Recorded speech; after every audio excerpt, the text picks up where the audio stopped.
来继续来到屏东的邦寮，有一栋号称是全台湾上下的厝，都被属是起伫的夹棚同款。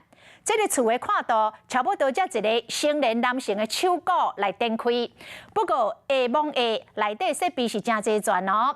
附近的厝边讲，这栋厝即卖是一个70外岁太太咧住，是早期因的祖先留落来的土地，因为无人要买，嘛无途径的价值，只好是起厝家己住，嘛将做当地一个奇景。批桶内底全部拢是批，阁有翠蜡的通知单，看起来是有一段时间无人住。这栋伫咧屏东的面体，号称作是全台湾上矮夹棚的厝。就这样而已啊。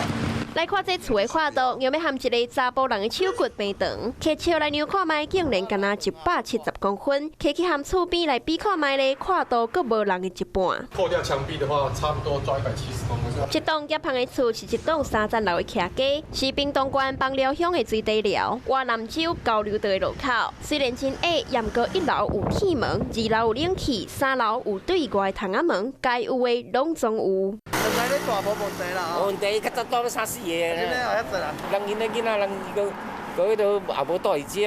厝边表示讲，叶棚的厝目前是一个70外岁妇人人咧住，后生是警察来退休，最近较罕咧出现，因为祖先留落来土地较少，买袂掉，又阁无途径的价值，只好选择起厝家己住。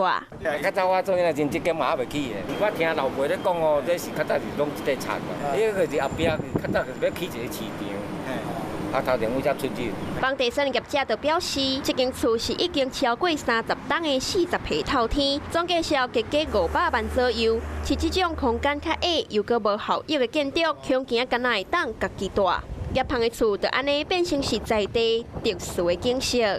Hello， 我是林仙怡。想要掌握最及时的新闻资讯吗？赶快订阅、按赞、开启小铃铛，锁定华视新闻 YouTube 频道，也不要忘记收看华视新闻杂志哦。